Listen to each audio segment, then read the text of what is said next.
Bible में कब यीशु ने कहा कि मैं परमेश्वर हूँ? सवाल है ना? इसके बारे में सोचिए। क्या परमेश्वर को कहना पड़ेगा कि वो खुदा है कि वह परमेश्वर बने?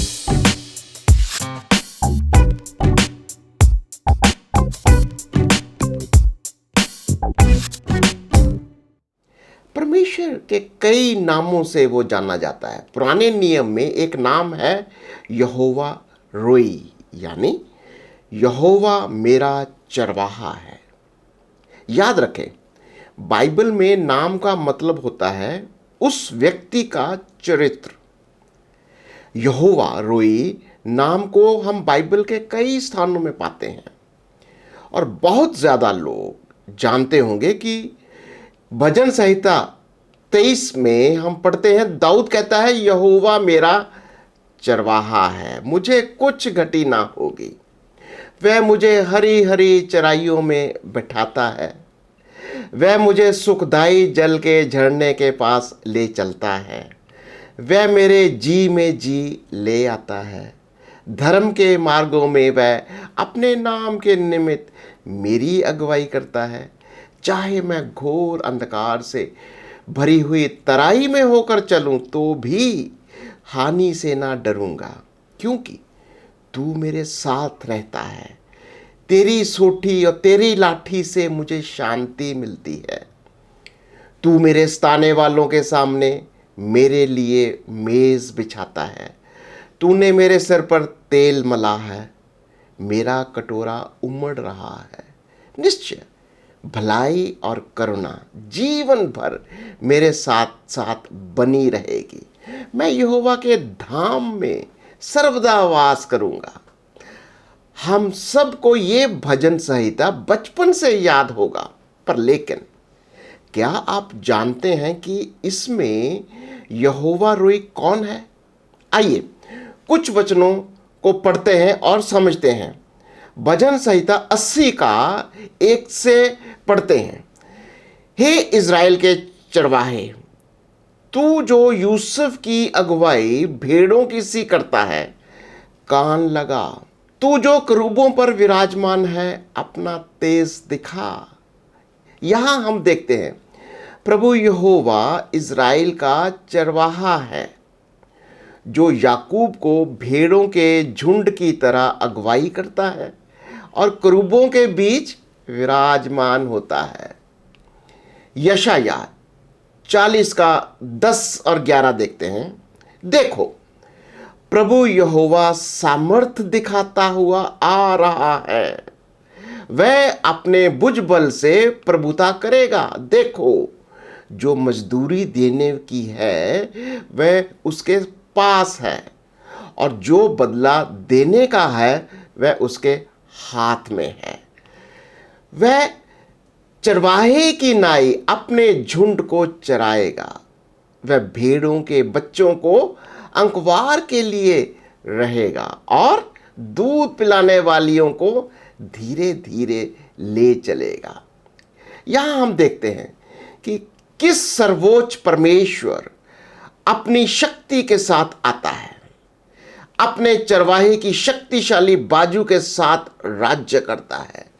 वह भेड़ों की देखभाल करता है और छोटे मेमनों को अपनी बाहों में उठाकर सीने से लगाता है और नम्रता से उनकी देखभाल करता है। यहेजकेल 34 का 11 और 12 आयत को देखते हैं।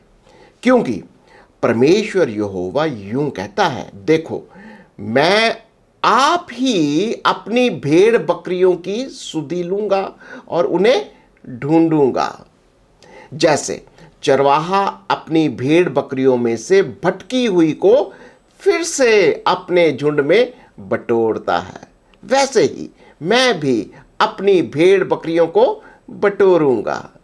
मैं उन्हें उन सब स्थानों से निकाल ले आऊंगा जहां जहां वह बादल और घोर अंधकार के दिन तितर बितर हो गई हों। यहां यहोवा परमेश्वर कहता है कि वह एक चरवाहा है जो अपनी भेड़ों को खोजता है और उनकी देखभाल करता है। यहोवा परमेश्वर उन सबको जो दूर दूर स्थानों पर बिखर गई हैं उन्हें बचाकर वापस लाएगा।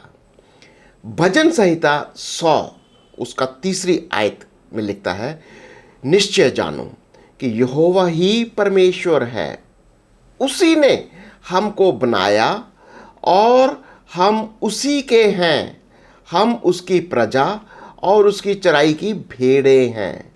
यहाँ यहोवा परमेश्वर हमारा चरवाहा है, उसी ने हमें बनाया है और हम उसके हैं और उसी के लोग हैं और उसकी चराई की भेड़ें हैं। नए नियम में हम पढ़ते हैं पहला पतरस उसका 2 अध्याय और 22 आयत से हम क्या देखते हैं, ना तो उसने पाप किया और ना उसके मुंह से छल की कोई बात निकली। वह गाली सुनकर गाली नहीं देता था और दुख उठाकर किसी को भी धमकी नहीं देता था, पर अपने आप को सच्चे न्यायी के हाथ में सौंपता था। वह आप ही हमारे पापों को अपनी देह में लिए हुए क्रूस पर चढ़ गया, जिससे हम पापों के लिए मरकर धार्मिकता के लिए जीवन बिताएं। उसी के मार खाने से तुम चंगे हो गए, क्योंकि तुम पहले भटकी हुई भेड़ों की नाई थे, पर अब अपने प्राणों के रखवाले और अध्यक्ष के पास फिर लौट आए हो।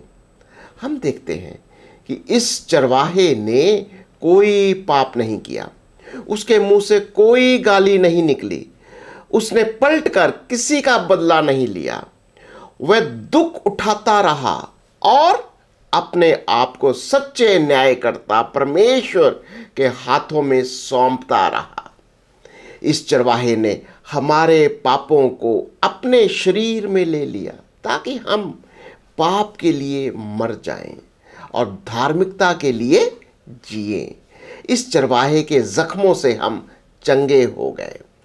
यूहन्ना 10 में यीशु कहते हैं, चोर किसी और काम के लिए नहीं, परंतु केवल चोरी करने और घात करने और नष्ट करने के लिए आता है। मैं इसलिए आया कि वे जीवन पाए और बहुतायत से पाए। अच्छा चरवाहा मैं हूँ। अच्छा चरवाहा भेड़ों के लिए अपना प्राण देता है। यहाँ हमने देखा कि यीशु एक अच्छा चरवाहा है जो अपनी भेड़ों के लिए अपनी जान कुर्बान करता है।